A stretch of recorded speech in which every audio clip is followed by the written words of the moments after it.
Hello everyone, welcome to Black Mirror Horror. कैसे हैं आप सब? आई होप आप सब ठीक होंगे। आज मैं आप सभी के लिए तांत्रिक मसान नाथ और साधक काल कपाल की कहानी का आखिरी भाग लेकर आई हूँ और उम्मीद करती हूँ कि यहाँ तक आपको ये कहानी पसंद आई होगी। कहानी पसंद आई हो तो इस वीडियो को लाइक और चैनल को सब्सक्राइब ज़रूर कीजिएगा। तो चलिए अब बढ़ते हैं हमारी आगे की कहानी की ओर। इस कहानी के लेखक हैं राहुल हल्दर जी। तो जैसा कि हमने पिछले भाग में सुना था कि शरद को साधक काल कपाल ने भेजा हुआ था ताकि वो तांत्रिक मसान नाथ को ख़त्म कर सके या उन्हें कुछ हानि पहुंचा सके, लेकिन तांत्रिक मसान नाथ समय रहते ही शरद को पहचान गए और उसको ठीक किया। उस पर जो बुरी और नकारात्मक शक्ति का प्रभाव था उसे उस पर से हटाया और काफ़ी कुछ बातें उन्हें शरद से सुनने को मिली काल कपाल और उसके शिष्यों के बारे में। तो आइए जानते हैं कि आगे इस कहानी में क्या हुआ। दोपहर का समय हो गया था। शहर के इस तरफ ज़्यादा लोग नहीं रहते, लेकिन फिर भी बीच बीच में कुछ लोग आते जाते दिख रहे थे। गर्मी की तेज़ धूप अपने पूरे चरम पर है, लेकिन यहाँ बरगद की पेड़ की छाया किसी स्वर्ग से कम नहीं। इसी बरगद के पेड़ के नीचे बने बैठने के स्थान पर तांत्रिक मसान नाथ और शरद बैठे हुए थे। काफ़ी देर से उन दोनों में बातचीत हो रही थी। इसी बातचीत के बीच में अचानक ही तांत्रिक मसान नाथ ने अपनी पोटली से कुछ निकाला। उन्होंने एक छोटा लाल चंदन का टुकड़ा और उसे घिसने का छोटा पत्थर निकाला। वहीं पास में एक नल था। नल से कुछ बूंद पानी लेकर तांत्रिक मसान नाथ पत्थर पर लाल चंदन घिसने लगे। अब उन्होंने अपनी पोटली से एक चुटकी काम सिंदूर निकालकर उसे चंदन में मिला दिया। अब चंदन और काम सिंदूर के मिश्रण को लेकर उन्होंने मंत्र पढ़ते हुए शरद के माथे पर तिलक लगा दिया। तांत्रिक मसान नाथ ने जब मंत्र पढ़ना बंद किया तब शरद ने पूछा, आपने मुझे तिलक क्यों लगाया गुरुदेव? तांत्रिक मसान नाथ ने जवाब दिया, तुम्हारे माथे पर मैंने एक शक्तिशाली तंत्र तिलक लगा दिया है। अब तुम किसी नकारात्मक शक्ति या मोहिनी तंत्र शक्ति के जाल में नहीं उलझोगे। अगर तुम्हारे विरुद्ध किसी शक्ति ने तुम्हें छूने की कोशिश की तो ये तिलक अपना कार्य करेगा। इस तिलक से तुम्हारे आसपास कोई भी नकारात्मक शक्ति नहीं आएगी।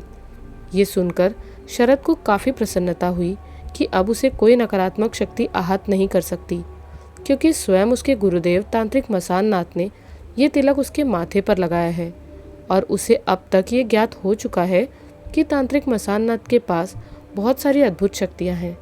अचानक ही तांत्रिक मसान नाथ को कुछ याद आया और उन्होंने शरद से पूछा, शरद, तुमने बताया कि तुम्हारे साथ एक और आदमी साधक काल कपाल से तंत्र शिक्षा ले रहा है, व्रजभूषण। उसके पास से तुमने साधक काल कपाल के बारे में क्या बातें सुनी हैं? मुझे सब कुछ बताओ। कुछ देर सोचने के बाद शरद बोला, आपको जानना है? वैसे मुझे नहीं लगता कि ये सब सच है, इसलिए मैंने भी विश्वास नहीं किया था, पर फिर भी आप जानना चाहते हैं तो मैं बताता हूँ। साधक काल कपाल का सही नाम तांत्रिक नीलकंठ है। शरद के मुँह से ये नाम सुनते ही तांत्रिक मसान नाथ के चेहरे के हाव भाव थोड़े बदल गए। देखकर ऐसा लग रहा था मानो तांत्रिक मसान नाथ मन ही मन खुद से कुछ बात कर रहे थे। तांत्रिक नीलकंठ ही साधक काल कपाल हैं। शरद को यही सुनाई दिया। शरद ने पूछा, क्या आप इन्हें पहचानते हैं? तांत्रिक मसान नाथ ने उत्तर दिया, मैं जो सोच रहा हूँ अगर वही तुमने बताया तो मैं उन्हें बहुत ही अच्छी तरह पहचानता हूँ। मैं उन्हें पहचानता हूँ या नहीं ये ज़रूरी नहीं है। पहले तुम बताओ कि व्रजभूषण ने साधक काल कपाल के बारे में तुम्हें और क्या बताया, क्योंकि शत्रु के विरुद्ध लड़ाई करने से पहले उसके बारे में जानना ज़रूरी है। शरद ने आगे बताया, गुरुदेव, मुझे ये सब व्रजभूषण ने बताया है। उसने बताया था कि साधक काल कपाल का असली नाम तांत्रिक नीलकंठ है। साधक काल कपाल ने अपना नाम बाद में रखा। अब उनको जानने वाले लोग उन्हें इसी नाम से जानते हैं। इनका जन्म बीरभूम जिला के किसी एक गांव में हुआ था। बचपन से ही उनका कोई मित्र नहीं था।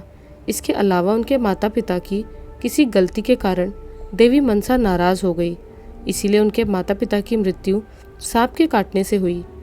कम आयु में ही उनके माता पिता गुजर गए, इसीलिए उन्होंने अपना ख्याल खुद ही रखा।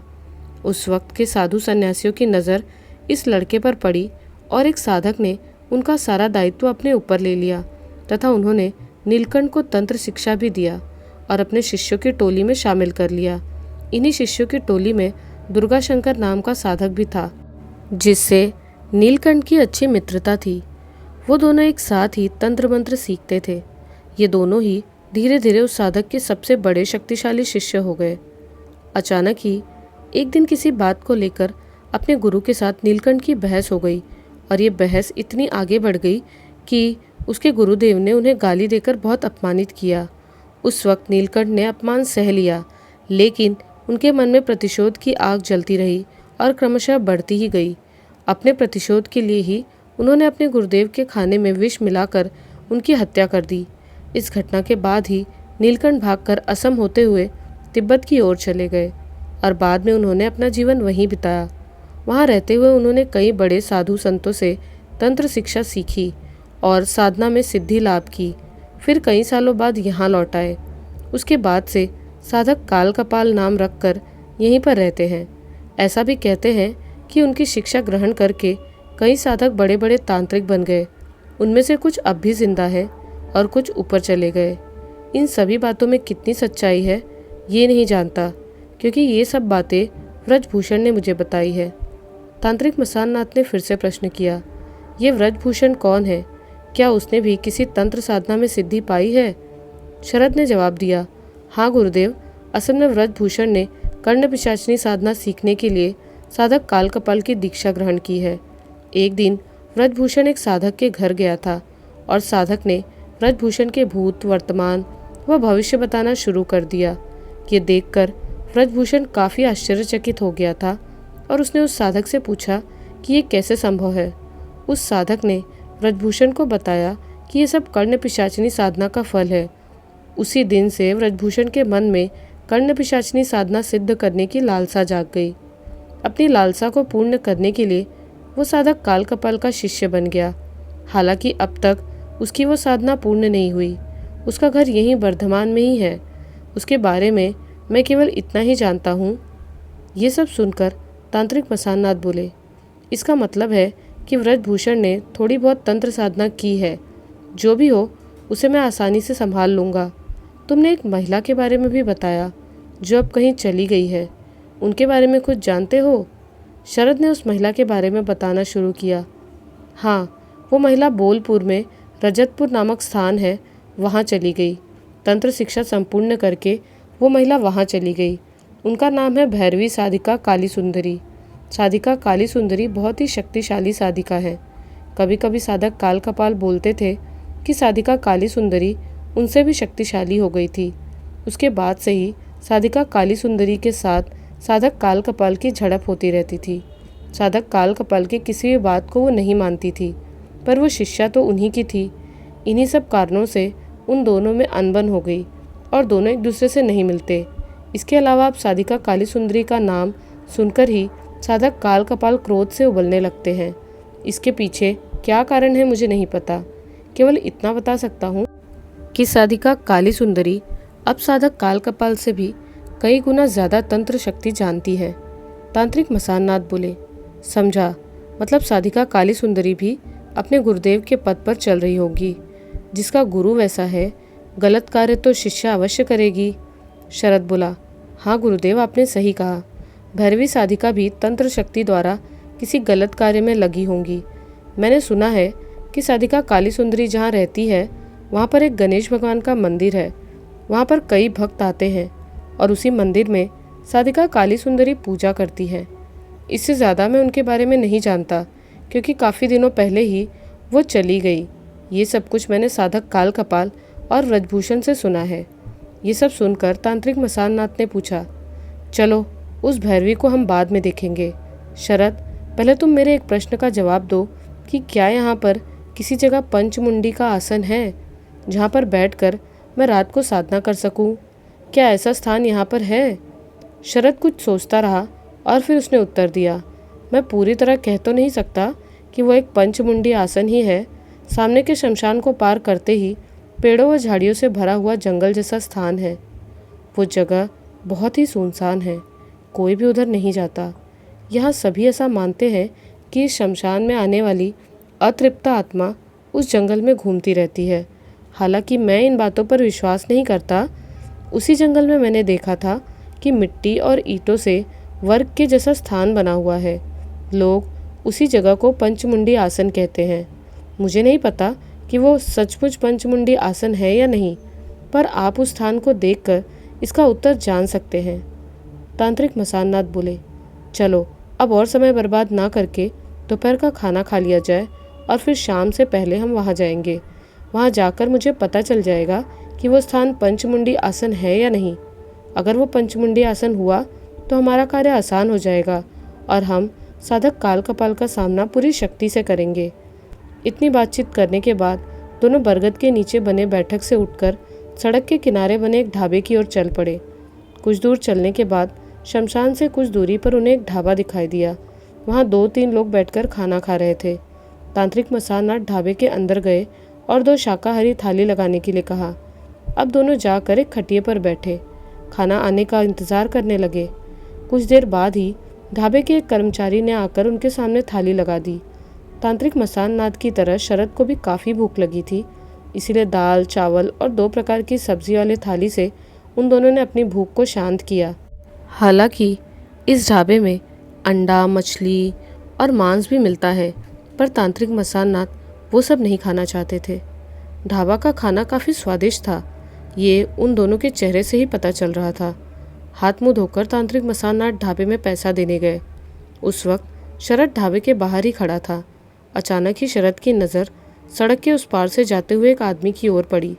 शरद जल्दी से उस आदमी के पास गया और कुछ ही देर में फिर लौट आया। शरद के लौटते ही तांत्रिक मसाननाथ ने उससे पूछा, क्या हुआ, जल्दीबाजी में उधर क्यों गए थे? शरद ने जवाब दिया, मैंने सड़क के उस पार एक आदमी को देखा। वह आदमी व्रजभूषण के जैसे दिख रहा था, इसीलिए उसके पीछे पीछे मैं गया। जाकर देखा तो वो व्रजभूषण ही था। वो काफ़ी देर से हमारे ऊपर नज़र रख रहा था, लेकिन मैंने ध्यान नहीं दिया। तांत्रिक मसाननाथ बोले, इसका मतलब है कि हम पर नज़र रखी जा रही है कि हम क्या कर रहे हैं। नज़र रखने दो, लेकिन इससे कोई लाभ नहीं होगा। शरद, चलो हम फिर से उस बरगद के नीचे आराम करने चलते हैं। बाहर धूप काफ़ी तेज़ है। बरगद की ठंडी छाया में कुछ देर विश्राम किया जाए, फिर हम दोनों शाम होने से पहले उस पंचमुंडी आसन के पास जाएंगे। तांत्रिक मसाननाथ के कहे अनुसार दोनों वहाँ से सीधे बरगद के पेड़ के नीचे पहुँचे। वहाँ पर दोनों ने कुछ घंटे तक विश्राम किया, क्योंकि इस धूप में निकलना बहुत कठिन था। जब लगभग 4 बजने वाले थे, तब तांत्रिक मसाननाथ और शरद वहाँ से उठकर शरद के बताए जंगल की ओर चल पड़े। बरगद के पेड़ से चलते हुए शमशान को पार करके उस जंगल तक जाने में उन्हें लगभग 20 मिनट का समय लगा। यहाँ चारों तरफ काफ़ी सुनसान है तथा पेड़ व घने झाड़ी होने के कारण बाहर के परिवेश से यहाँ का परिवेश काफ़ी अलग है। धीरे धीरे तांत्रिक मसाननाथ और शरद उस जंगल के अंदर गए। कुछ अंदर जाते ही शरद ने एक जगह को दिखाते हुए बोला, गुरुदेव, वो रहा मिट्टी का चौकोर उभरा हुआ स्थान। लोग इसी जगह को पंचमुंडी आसन कहते हैं। मुझे नहीं पता कि ये सच है या नहीं। तांत्रिक मसाननाथ बोले, जब तुमने सुना है कि ये पंचमुंडी आसन है तो अवश्य ये पंचमुंडी आसन ही होगा। अब समस्या ये है कि आखिर यह आसन जागृत है या मृत। मतलब गुरुदेव? तांत्रिक मसाननाथ बोले, तुमने शायद केवल पंचमुंडी आसन नाम सुना है, लेकिन तुम्हें उसके बारे में पूरी बातें नहीं पता। इस पंचमुंडी आसन को प्रति माह या प्रति सप्ताह जागृत रखना पड़ता है और उसे भोग देना पड़ता है। अगर ऐसा नहीं किया तो पंचमुंडी आसन निष्क्रिय हो जाता है। इस आसन को सक्रिय रखना पड़ता है। जो साधक इस आसन पर साधना करने जाते हैं वो अपनी तरह इसे जागृत करते हैं। अपनी साधना खत्म करके साधक के जाते ही यह आसन निष्क्रिय हो जाता है। ये सुनकर शरद को पंचमुंडी आसन के बारे में और बातें जानने की इच्छा हुई। गुरुदेव, आप इस पंचमुंडी आसन के बारे में मुझे और भी कुछ बताएंगे? तब मुझे भी इसका ज्ञान हो जाएगा और सब कुछ समझ जाऊंगा। तांत्रिक मसाननाथ बोले, ठीक है बताऊंगा, लेकिन पहले मुझे देखने दो कि ये सचमुच पंचमुंडी आसन है या नहीं। तुम थोड़ा दूरी पर जाकर खड़े हो जाओ। इतना बोलकर तांत्रिक मसाननाथ ने अपनी पोटली से एक हाथ लंबा एक तांबे का त्रिशूल निकाला और उसे लेकर पंचमुंडी आसन के पास पहुँचे। वहाँ जाकर उन्होंने देखा कि आसन के ऊपर सिंदूर व कुछ सूखे फूल पड़े हुए हैं। उसे फूंक कर उन्होंने साफ किया। उसी आसन के पास उन्हें एक छोटा सा गड्ढा दिखा। उसी गड्ढे में तांत्रिक मसाननाथ ने अपने त्रिशूल को गाड़ दिया। तुरंत ही एक झटका तांत्रिक मसाननाथ को महसूस हुआ और इस झटके का असर कुछ दूर खड़े शरद ने भी महसूस किया। तांत्रिक मसाननाथ ने उस त्रिशूल को जमीन में गाड़कर अपना हाथ हटा लिया था। अब तांत्रिक मसाननाथ ने इशारे से शरद को अपने पास बुलाया और बोले, पंचमुंडी आसन बहुत ही शक्तिशाली होता है, तुम्हें कुछ महसूस हुआ? इसीलिए मैंने तुम्हें दूर खड़े रहने के लिए कहा। अगर मेरी जगह पर तुम खड़े होते तो इस झटके से नीचे गिर पड़ते। शरद ने पूछा, पर गुरुदेव आप तो ज़रा भी नहीं डगमगाए। तांत्रिक मसाननाथ हल्का सा मुस्कुराते हुए बोले, वो सब तुम्हें अभी नहीं समझ आएगा। अब बोलो, तुम्हें क्या जानना था? इस पंचमुंडी आसन के बारे में जानना है? हाँ गुरुदेव, तांत्रिक मसाननाथ ने बताना शुरू किया। सबसे पहले तुम्हें ये जानना होगा कि इस पंचमुंडी आसन को सभी साधक निर्मित नहीं कर सकते।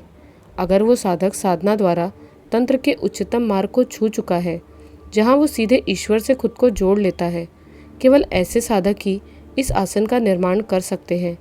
आम साधक इस आसन का निर्माण कभी नहीं कर सकते, और अगर करने की कोशिश भी की तो वो साधक पागल हो जाएगा या तो उसकी मृत्यु हो जाएगी। पंचमुंडी आसन ऐसे ही जगह जैसे जंगल, शमशान या सुनसान स्थान जहाँ लोग नहीं आते, वहीं पर इसका निर्माण किया जाता है। अगर इसे गांव या जहाँ पर लोग रहते हैं वहाँ बना दिया जाए तो वो जगह लगभग शमशान बन जाएगी। वहाँ लोग कभी स्वस्थ नहीं रह पाएंगे, क्योंकि यह आसन बहुत सारी शक्तियों को अपनी ओर आकर्षित करता है। उसमें सकारात्मक व नकारात्मक दोनों प्रकार की शक्तियाँ होती है। इस पंचमुंडी आसन के वर्ग में एक गोल परिधि बनती है। उस परिधि में जब यह आसन जागृत रहता है तब आम लोगों को भूल से भी नहीं जाना चाहिए। अगर यह आसन जागृत है और उसमें कोई ऐसा व्यक्ति जो साधक नहीं है वो चला गया तो उसके साथ कुछ भी हो सकता है, यहाँ तक कि उसकी मृत्यु भी। इसीलिए मैंने तुम्हें दूर खड़े रहने के लिए कहा। मुझे एक झटका महसूस हुआ। एक साधक सब कुछ महसूस कर लेता है। पंचमुंडी आसन की स्थापना सेमल, बेल, नीम, बरगद या पीपल इन पेड़ों के नीचे करते हैं। जैसे कि देखो, इस पंचमुंडी आसन के पास नीम का पेड़ है। जिस साधक को यह आसन बनाना है उन्हें पहले एक वर्ग बनाकर उसके अंदर बैठकर 30 दिनों तक अपने दीक्षा गुरु मंत्र, तंत्र, गुरु का बीज मंत्र व इष्ट देव देवी नाम इन 3 का जाप करना होगा। जाप करते हुए इस जगह को शुद्ध करना होगा और प्रतिदिन पंचद्रव्य द्वारा इस जगह का शोधन करना होगा। पूरे 30 दिन उन्हें ये साधना करनी होगी और फिर ये साधना पूर्ण होते ही इस पूरे वर्ग के अंदर एक गड्ढा खोदना पड़ेगा। इस गड्ढे को कृष्ण पक्ष की अमावस्या व चतुर्दशी तिथि को ही बना सकते हैं। इस गड्ढे को बनाने के बाद 5 सिर की ज़रूरत होगी। नाग, सांप, नेवला, सियार, बंदर और चांडाल या डोम, इन 5 के सिर की ज़रूरत होती है इस आसन को बनाने के लिए। इनमें से 4 सिर को वर्ग के 4 कोनों पर रख देंगे और चांडाल या डोम के सिर को बीच में रखकर गड्ढे को फिर से भर दिया जाता है। अब उस साधक को 45 दिनों की मुंड साधना करनी होगी। इस मुंड साधना से उन सिरों में प्राण संचय होगा। अगर इस मुंड साधना में साधक असफल रहा तो सब कुछ व्यर्थ हो जाएगा। सभी 5 मुंड को जागृत करने के लिए 45 दिन की मुंड साधना अवश्य करनी पड़ती है, क्योंकि वो सभी कटे सिर मृत होते हैं, अर्थात उनमें नकारात्मक शक्ति होती है। इस मुंड साधना से उन्हें सकारात्मक शक्ति में बदलना पड़ता है। 45 दिनों की मुंड साधना के बाद आसन निर्मित कर रहे साधक को और 9 दिन के लिए पंचमुंडी आसन संकल्प करना पड़ता है। इन 9 दिनों तक साधक दिन भर में केवल एक बार खा सकते हैं। इतना करने के बाद पंचमुंडी आसन का निर्माण लगभग समाप्ति की ओर पहुंच जाता है। अब उस जगह पर मिट्टी, ईंट, पत्थर या सीमेंट द्वारा एक चौकोर आसन निर्माण कर सकते हैं, लेकिन उससे पहले कुछ और कार्य भी करना होगा। एक छोटा गड्ढा बनाकर उसमें विधि पूर्वक अगरू, सिंदूर, लाल व पीला चंदन, गुड़हल का तेल, चमेली का तेल व एक टुकड़ा लाल वस्त्र उस गड्ढे में डालना होगा। इसके बाद 5 मुंड के लिए 5 तरह का भोग देना होगा। उस जगह पर आसन निर्माण के लिए 4 प्रकार की अमूल्य जड़ की भी जरूरत पड़ती है, वरना उसमें असल शक्ति का संचार नहीं होगा। इंद्रायणी की जड़, गूलर की जड़, लाजवंती की जड़ व शंख पुष्पी की जड़, ये 4 जड़ उस वर्ग के 4 कोने में डालना पड़ता है। तब जाकर पंचमुंडी आसन का निर्माण पूर्ण होता है। इसके बाद उस साधक को दिगंबर अर्थात बिना कोई वस्त्र पहने उस आसन पर अपनी साधना करनी होगी। वो साधक जो भी साधना इस आसन पर पूर्ण करेगा उसे काफ़ी सारी शक्तियाँ प्राप्त होंगी। साधना करने के बाद इस आसन को जागृत रखना होगा, वरना आसन निष्क्रिय हो जाएगा। इसके अलावा सभी साधक पंचमुंडी आसन को जागृत नहीं कर सकते। इसके लिए साधक के गुरु की अनुमति बहुत ज़रूरी है।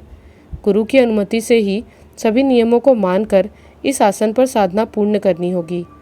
इसी बीच तांत्रिक मसाननाथ से पंचमुंडी आसन के बारे में जानते हुए शरद जमीन पर बैठ गया था और साथ में तांत्रिक मसाननाथ भी नीचे बैठ गए थे। तांत्रिक मसाननाथ बैठकर ही पंचमुंडी आसन के बारे में शरद को बता रहे थे। अब शरद ने कहा, गुरुदेव, आपका ज्ञान असीमित है, इसीलिए आप तांत्रिक से अब महातांत्रिक हो गए हैं। आपके समतुल्य ज्ञानी व्यक्ति से इससे पहले मैं नहीं मिला। आप मेरा प्रणाम स्वीकार कीजिए। बोलते हुए शरद ने तांत्रिक मसाननाथ के पैर को छूकर प्रणाम किया। प्रणाम करने के बाद शरद ने पूछा, गुरुदेव, जब मैं साधक काल कपाल के बारे में बता रहा था तब जैसे ही मैंने तांत्रिक नीलकंठ नाम लिया तो मुझे लगा कि आप उन्हें पहचानते हैं। तांत्रिक मसाननाथ ने उत्तर दिया, तुमने उस वक्त साधक काल कपाल के मित्र अर्थात महातांत्रिक दुर्गा शंकर का नाम लिया था। महातांत्रिक दुर्गा शंकर मेरे गुरुदेव हैं। उन्होंने ही मुझे तांत्रिक नीलकंठ के बारे में कुछ बातें बताई थी। हालांकि मैं तांत्रिक नीलकंठ के बदले हुए नाम अर्थात साधक काल कपाल के बारे में नहीं जानता था। ऐसा भी हो सकता है कि तिब्बत की तरफ से लौटने के बाद किसी कारण से साधक काल कपाल ने अपना नाम तांत्रिक नीलकंठ से साधक काल कपाल रख लिया। मैंने अपने गुरुदेव से तांत्रिक नीलकंठ नाम सुना था तथा तुमने जिन घटनाओं को बताया उनमें से कुछ बातें मैंने भी सुन रखी थी। मेरे गुरुदेव महातांत्रिक दुर्गा शंकर के जितना शक्तिशाली तांत्रिक उस वक्त कोई नहीं था और शायद अब भी नहीं है। अब शरद ने उत्सुकतापूर्वक पूछा, गुरुदेव, अब आप आगे क्या करेंगे? तांत्रिक मसाननाथ बोले, अब मैं इस पंचमुंडी आसन को जागृत करूंगा, वरना मेरी ये तंत्र क्रिया पूर्ण नहीं होगी। तुम थोड़ा दूर जाकर बैठो, मैं इस आसन को जागृत करता हूँ। तांत्रिक मसाननाथ के कहे अनुसार शरद कुछ दूर जाकर एक पेड़ के नीचे बैठ गया। अब तांत्रिक मसाननाथ उस पंचमुंडी आसन पर पद्मासन में बैठ गए और मंत्र पढ़ना शुरू कर दिया। तांत्रिक मसाननाथ अपने एक हाथ को अपने सिर व दूसरे हाथ को सीने पर रखकर लगातार मंत्र का जाप करते रहे। ऐसे ही लगभग 30 मिनट मंत्र का जाप करने के बाद तांत्रिक मसाननाथ वहाँ से उठकर शरद के पास आए और बोले, क्या हुआ, सो गए क्या? शरद सो नहीं रहा था, लेकिन वो मानो अपने में ही कहीं खो गया था। तांत्रिक मसाननाथ की आवाज़ सुनकर उसे होश आया। नहीं गुरुदेव, मैं सो नहीं रहा था। क्या आपने उस पंचमुंडी आसन को जागृत कर दिया? तांत्रिक मसाननाथ ने जवाब दिया, हाँ, मैंने आसन को जागृत कर दिया है। अब रात 11 बजे के आसपास मैं अपनी तंत्र साधना शुरू करूँगा। उससे पहले चलो शमशान के चारों तरफ थोड़ा घूम कर आते हैं। शरद ने तांत्रिक मसाननाथ की बात पर सहमति जताई और दोनों शमशान भ्रमण पर निकल पड़े। रात के उस वक्त लगभग 11 बज रहे थे। तांत्रिक मसाननाथ और शरद फिर से उस पंचमुंडी आसन के पास लौट आए। तांत्रिक मसाननाथ ने अपने शरीर के सभी वस्त्र को निकाल दिया और शरद से फिर उसी पेड़ के नीचे जाकर बैठने के लिए कहा। तांत्रिक मसाननाथ के शरीर पर कोई भी वस्त्र नहीं था, क्योंकि पंचमुंडी आसन पर बैठने का एक नियम यह है कि उन्हें दिगंबर होना होगा। तांत्रिक मसाननाथ दिगंबर रूप में पंचमुंडी आसन के ऊपर बैठ गए और बैठते ही मंत्र का जाप करना शुरू कर दिया। इसी तरह तांत्रिक मसाननाथ की साधना लगभग 1 घंटे तक चलती रही। अचानक ही शरद को कुछ सुनाई दिया, आओ पंचभैरव, पंचभैरव, तांत्रिक मसाननाथ के पास आओ। ये सुनाई देने के बाद शरद ने देखा कि तांत्रिक मसाननाथ अपने कपड़े को पहनने लगे और फिर उसके पास आए। शरद को तांत्रिक मसाननाथ की बातों में थोड़ा बदलाव महसूस हुआ। उसे ऐसा भी लगा कि तांत्रिक मसाननाथ की आवाज़ में पहले से ज़्यादा भारीपन है। अब तांत्रिक मसाननाथ बोले, अब तुम चलो साधक काल कपाल के पाताल लोक वाले मंदिर में, जहाँ उसने देवी चंडी की स्थापना की है। शरद ने कहा, लेकिन गुरुदेव, मुझे सुरंग का प्रवेश द्वार नहीं पता। मैं जानता हूँ, तुम चलो मेरे साथ। शरद ने पूछा, वो सब ठीक है, लेकिन आपको कैसे पता चला? तांत्रिक मसाननाथ कठोर आवाज़ में बोले, ज़्यादा सवाल ना पूछकर जो मैं कहता हूँ वो सुनो और करो। शरद को ऐसा लगा कि तांत्रिक मसाननाथ के शरीर को किसी शक्ति ने अपने वश में कर लिया है। शरद ने तांत्रिक मसाननाथ के हाथ में त्रिशूल देखा। तांत्रिक मसाननाथ ने अपना त्रिशूल शरद के हाथ में दे दिया और दोनों शमशान की ओर चले गए। शमशान में जहाँ पर शवदाह किया जाता है वहाँ से कुछ दूरी पर एक पेड़ है। तांत्रिक मसाननाथ उस पेड़ के पीछे की तरफ गए और देखा कि वहाँ की मिट्टी थोड़ी ऊंची उठी हुई थी। वहाँ मिट्टी के ऊपर एक लंबा व बड़ा सा पत्थर भी रखा गया था। तांत्रिक मसाननाथ ने उस पत्थर पर सिंदूर और सरसों के दाने से एक वृत्त बनाकर अपना अंगूठा रख दिया और मंत्र पढ़ने लगे। अचानक ही वो पत्थर टूटकर अंदर की ओर धंस गया तथा नीचे एक सुरंग जैसा गड्ढा दिखाई देने लगा। तांत्रिक मसाननाथ ने पहले शरद को उस सुरंग में जाने के लिए कहा, क्योंकि शरद उस सुरंग में पहले भी जा चुका है। शरद धीरे धीरे कदम बढ़ाते हुए उस सुरंग के अंदर गया। उसके पीछे पीछे तांत्रिक मसाननाथ भी आगे बढ़ते रहे। सुरंग अंदर से पूरी तरह सुनसान है। वहाँ पर केवल झिंगुर की आवाज़ सुनाई दे रही थी। कुछ और अंदर जाते ही उन्होंने देखा कि सुरंग के अंदर मशाल जल रही है। मशाल की रोशनी से सुरंग के इस भाग का अंधेरा खत्म हो गया है। तांत्रिक मसाननाथ ये देखकर तुरंत समझ गए कि साधक काल कपाल कहीं आसपास ही है। तांत्रिक मसाननाथ सुरंग के चारों तरफ अच्छे से देख रहे थे, लेकिन अचानक ही शरद ने प्रश्न किया, गुरुदेव, हम यहाँ पर क्यों आए हैं? मतलब हमारा यहाँ आने का असली उद्देश्य क्या है? तांत्रिक मसाननाथ ने उत्तर दिया, मुझे पंचमुंडी आसन पर साधना करते हुए ये पता चला कि यहाँ पर जो देवी चंडी की मूर्ति है उसके नीचे एक घट स्थापना अर्थात कलश की स्थापना की गई है। उस कलश को लेकर शमशान के पास बहने वाले दामोदर नदी में विसर्जित करना होगा। कलश को नदी में विसर्जित करते ही इसकी मोहिनी क्रिया नष्ट हो जाएगी और देवी चंडी से साधक काल कपाल को जो शक्ति मिली है वो भी खत्म हो जाएगी। हमें सबसे पहले साधक काल कपाल की शक्ति को खत्म करना होगा। यही बात करते हुए वो दोनों देवी चंडी की मूर्ति के सामने जा पहुँचे। वहाँ पहुँचते ही तांत्रिक मसाननाथ ने शरद को आदेश देते हुए कहा, शरद, जल्दी से जल्दी देवी चंडी के मूर्ति के नीचे उस जगह पर मिट्टी से खोदना शुरू कर दो। तांत्रिक मसाननाथ के कहे अनुसार शरद ने तुरंत ही देवी चंडी मूर्ति के सामने ज़मीन में खोदना शुरू कर दिया। कुछ अंदर तक खोदते ही शरद को एक पीतल का कलश दिखाई दिया। शरद ने उस पीतल के कलश को बाहर निकाला, लेकिन उसी वक्त उन दोनों ने बांसुरी की आवाज़ सुनी। धीरे धीरे बांसुरी की आवाज़ क्रमशः उनकी तरफ ही बढ़ने लगी।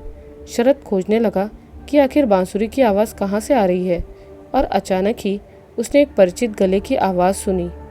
क्यों शरद, क्या मैंने तुम्हें कुछ भी नहीं सिखाया है?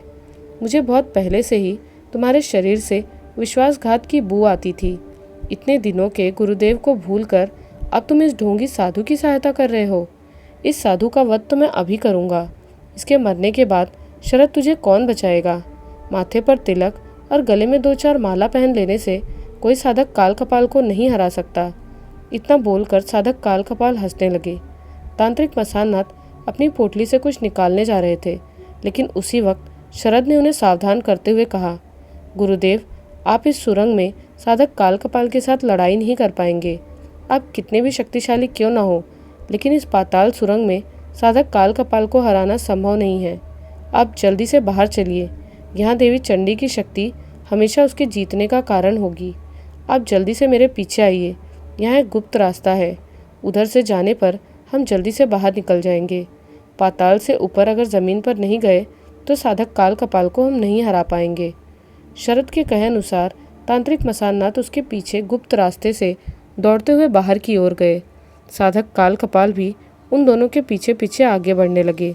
साधक काल कपाल की उम्र ज़्यादा होने के कारण तेज़ नहीं दौड़ सकते थे। इसी का फ़ायदा उठाकर तांत्रिक मसाननाथ और शरद जल्दी से उस सुरंग के बाहर निकल गए। बाहर निकलते ही शरद तांत्रिक मसाननाथ बोले, शरद, तुम जल्दी से जाओ और इस कलश को नदी में विसर्जित कर दो। केवल कलश को विसर्जित करने से ही काम नहीं होगा। इस कलश के ऊपर जो लाल कपड़ा बंधा हुआ है उसे खोलकर अंदर की सभी सामग्री को नदी में डाल देना और कलश को प्रवाहित कर देना। जाओ, जल्दी जाओ। तांत्रिक मसाननाथ से आदेश मिलते ही शरद उस कलश को लेकर शमशान के पास ही बहते दामोदर नदी की ओर दौड़ते हुए चला गया। इसी बीच साधक काल कपाल भी उस सुरंग से बाहर आ गए। बाहर आते ही उन्होंने थोड़ा सा भस्म हाथ में लेकर मंत्र पढ़ना शुरू कर दिया और फिर उस भस्म को तांत्रिक मसाननाथ की ओर फेंक दिया। उस भस्म से निकली एक अदृश्य शक्ति तांत्रिक मसाननाथ की ओर बढ़ने लगी। तांत्रिक मसाननाथ के पास पहुंचते ही वो अदृश्य शक्ति उनके कलाई के अष्टधातु वाले कड़े से टकराकर पीछे हट गई। उस अदृश्य शक्ति के झटके से तांत्रिक मसाननाथ भी 3-4 कदम पीछे हट गए, लेकिन इससे उन्हें कोई क्षति नहीं हुई। अब तांत्रिक मसाननाथ ने अपनी पोटली में हाथ डालकर सरसों के कुछ दाने निकाल मंत्र पढ़ते हुए उसे साधक काल कपाल की ओर फेंक दिया। अपनी तरफ आते किसी शक्ति को देखकर साधक काल कपाल ने भस्म द्वारा जल्दी से अपने चारों तरफ एक रक्षा चक्र बना दिया। इसी कारण से तांत्रिक मसाननाथ के द्वारा भेजा गया अदृश्य शक्ति साधक काल कपाल तक नहीं पहुंच पाई। ये देखकर तांत्रिक मसाननाथ कुछ और तंत्र शक्ति का प्रयोग करने जा रहे थे, जिससे कि साधक काल कपाल के रक्षा चक्र को भेदा जा सके। लेकिन अचानक ही एक काली परछाई ने आकर तांत्रिक मसाननाथ के शरीर पर जोरदार आघात किया। उस काली परछाई के आघात से तांत्रिक मसाननाथ नीचे ज़मीन पर जा गिरे और उनके सीने पर चोट लग गई। तांत्रिक मसाननाथ दर्द से कराहने लगे और उन्होंने आसमान की ओर देखकर कहा, हे पंचभैरव। तभी कलश को नदी में विसर्जित करके शरद भी लौट आया। उसने आकर देखा कि तांत्रिक मसाननाथ ज़मीन पर गिरकर दर्द से कराह रहे थे। उसने जल्दी से जाकर तांत्रिक मसाननाथ को उठाने की कोशिश की। जिधर से उस काले परछाई ने आकर तांत्रिक मसाननाथ पर आघात किया था, उधर शरद की नज़र पड़ी।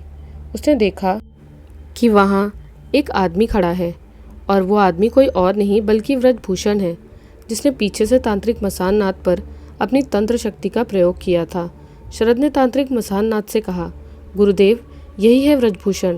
व्रजभूषण भी शायद साधक काल कपाल की सहायता करने आया है। अब अपने विरुद्ध 2 हो गए हैं। तांत्रिक मसाननाथ गरजते हुए बोले, मेरे विरुद्ध 100 आ जाए, फिर भी मुझे कोई चिंता नहीं, सभी को मैं पराजित करूंगा। तांत्रिक मसाननाथ की इस आवाज़ को सुनकर शरद डर गया। शरद को लगा यह आवाज़ केवल तांत्रिक मसाननाथ की नहीं है। तांत्रिक मसाननाथ की आवाज़ के साथ 5 और आवाज़ एक साथ मिली हुई थी। शरद समझ गया कि सभी पंच भैरव अब तांत्रिक मसाननाथ के शरीर में प्रवेश कर गए हैं। इसी कारण से तांत्रिक मसाननाथ अब यहाँ उपस्थित सभी से अधिक शक्तिशाली व्यक्ति है। अब तांत्रिक मसाननाथ ने एक अदृश्य शक्ति व्रजभूषण की ओर चला दी।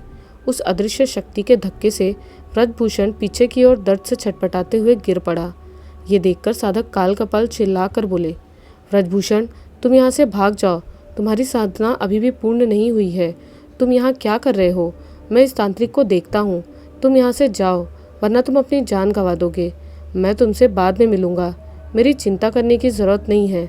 ये तांत्रिक मेरा कुछ भी नहीं बिगाड़ सकता। जाओ यहाँ से। साधक काल कपाल की बातों को सुनकर व्रजभूषण वहाँ से भाग गया। उसके जाते ही साधक काल कपाल की आंखें गुस्से से लाल हो गई। ऐसा लग रहा था कि साधक काल कपाल किसी शक्ति को पुकार रहे हैं। तुरंत ही तांत्रिक मसाननाथ और शरद के चारों तरफ काले धुएं का एक घेरा बनने लगा। तांत्रिक मसाननाथ समझ गए कि अब साधक काल कपाल अपने कर्ण पिशाचिनी शक्ति का प्रयोग करेंगे। अच्छा, तांत्रिक मसाननाथ को अपने चारों तरफ साधक काल कपाल दिखाई देने लगे। ये साधक काल कपाल का एक माया जाल था।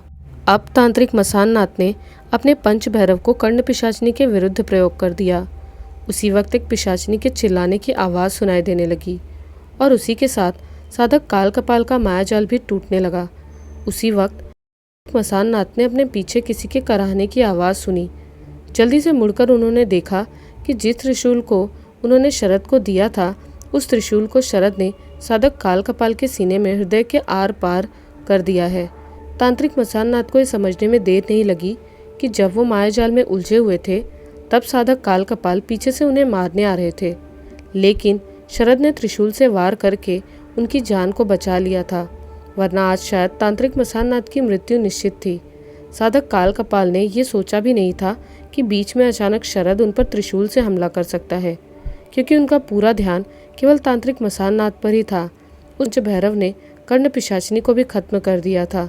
साधक काल कपाल अपने सीने पर हाथ रखकर दर्द से कराहते हुए नीचे गिर पड़े और बोलने लगे, शरद, तुमने ये सही नहीं किया।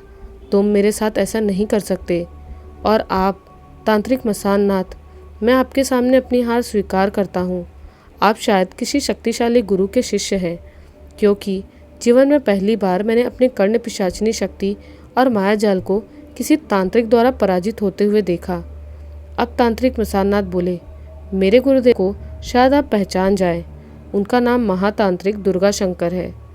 तांत्रिक मसाननाथ के मुंह से इस नाम को सुनकर साधक काल कपाल का चेहरा आश्चर्य से भर गया। मन ही मन साधक काल कपाल कुछ बड़बड़ाते रहे और फिर कराहते हुए बोलने लगे, मैं मरने वाला हूँ, लेकिन मुझे कोई गम नहीं। लेकिन मेरी एक शिष्या है, नाम काली सुंदरी। मैंने उसे अपनी सारी तंत्र शिक्षा बताई और उसे तंत्र मंत्र सब कुछ सिखाया। बाद में वो मुझसे भी ज़्यादा शक्तिशाली भैरवी साधिका हो गई और मुझे ये चुनौती देकर मेरा अपमान किया। उसी के कारण मुझे बहुत लांछन सहना पड़ा। मैं किसी दूसरे से पराजित होने के लिए राज़ी हूँ, लेकिन अपनी शिष्या से नहीं। ऐसी अहंकारी शिष्या के सामने तो कभी नहीं। मेरे मृत्यु से पहले तांत्रिक मसाननाथ आपसे अनुरोध है कि आप उसके अहंकार को खत्म करेंगे। मैं चाहता हूँ कि मेरी तरह वो भी इस धरती पर ना रहे। यही सब कुछ बोलते हुए साधक काल कपाल की आत्मा उनके शरीर से बाहर निकल गई और चारों तरफ का वातावरण एक अद्भुत सुनसान में डूब गया। सुबह के वक्त पक्षियों की आवाज़ तांत्रिक मसाननाथ के कान में गोता लगाने लगी। तांत्रिक मसाननाथ आंख मलते हुए उठकर बैठ गए। तांत्रिक मसाननाथ कल रात शमशान से आकर शरद के साथ उसी बरगद के नीचे सो गए थे। अब उन्होंने शरद को जगाया। शरद भी नींद से जागकर बैठ गया।